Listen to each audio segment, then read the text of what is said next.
سخت شده. خوابیدن، بیدار شدن، زندگی سخت شده.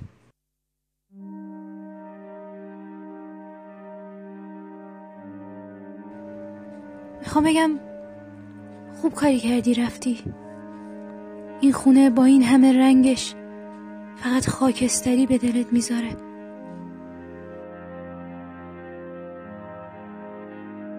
من میگم که تقصیر خاطره هاست.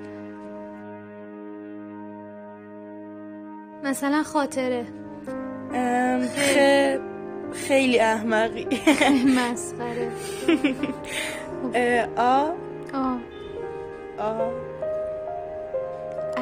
او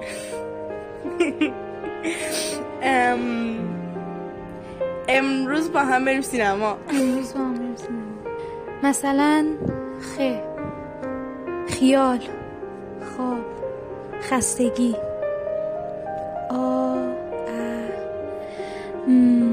اثری که از چیزی یا کسی در گذشته بر ذهن و جسم میماند. طرح غم‌انگیزی که بر صفحه روح مانده است. روزنه ارتباطی بین گذشته و حال.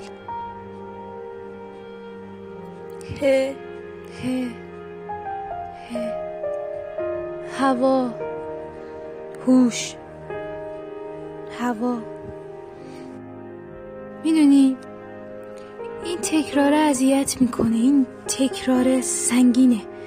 هی بیدار شی، یک کارایی کنی، بخوابی، دوباره بیدار شی، یک کارایی کنی، بخوابی، دوباره بیدار شی، یک کارایی کنی، دوباره بیدار شی، هی بیدار شی. خب بعضی وقتا دلت میخواد هیچ کاری نکنی. دلت میخواد یه روز 43 بار غروب آفتابو تماشا کنی، بعدش هم بخوابی. ولی چه خوابیدنی که دیگه بیداری نباشه بعدش. چی کار کنیم آخه؟ دلمون تنگه. حالا دلتنگی. چرا دلتنگی؟ حالا همیشه دلتنگی. دوست داشتن شاید. له شدن زیر خاطرات. توانایی یادآوری کسی یا چیزی که نیست. نبود کسی یا چیزی که دوست داشتی. گرفتگی رگای قلب بر اثر دوری.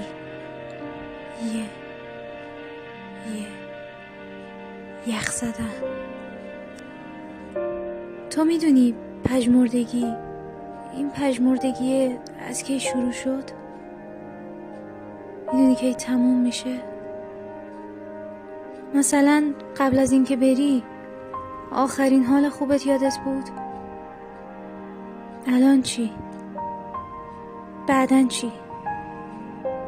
میخوام بگم خوب کاری کردی رفتی. ولی چی شد که رفتی؟ یعنی مثلا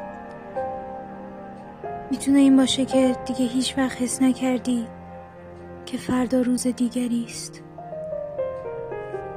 آخه مگه تو یه آدم نبودی مثل آدمای دیگه؟ آدم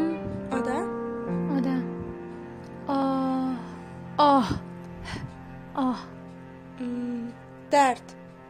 را افتادی. آفرین. درد، مرگ. مثلا همین سرگرمیت، کلمه ها رو هجی کنی، بعد با حروفش کلمه ها و معنی‌های جدید بسازی. سرگرمیت بود. تو آدم بودی ولی نه مثل آدمای دیگه. یا مثلا قرمه سبزی دیگه مزه قرمه سبزی نمیداد، دیگه آب پرتقال نارنجی نبود، دیگه نسیم دم صبح خنک نبود حالا تو جا بیاره، دیگه حتی نصف شب تو بوق سگ ساکت نبود آرومت کنه، دیگه هیچ وقت خواب خوبی ندیدی، دیگه یه طعم گس تلخ همیشگی تو دهنت، همه رنگا سیاه، هر نسیم خنکی سوزون پوستتو، شبا پر شده بود از صدای مغزت، دیگه همش کابوس، اون همه کتاب، اون همه شعر، اون همه قصه، هیچ کدوم بهت نگفتن نرو، رفتی باشه. الان آرومی؟ کجایی اصلا؟ مادرت از لباسات برای خودش پتو دوخته، پدرت با صدای تو از خواب بیدار میشه، روز و شبشون با خون و اشک قاطی شده، خواهرت دیگه شعر نمیخونه، مادرت از قرص میترسه، پدرت از آب میترسه، خواهرت از تخت میترسه. اگه من توام، اگه تو رفتی چون من خواستم، از اینا چیه که من میبینم؟ اگه تو رفتی چون من خسته بودم، از اینا چیه که من میگم؟ تو چرا نفهمیدی این آدمی که الان بهت میگه برو تا حالا همه تصمیماش غلط بوده؟ چرا ندیدی این راه برگشت نداره؟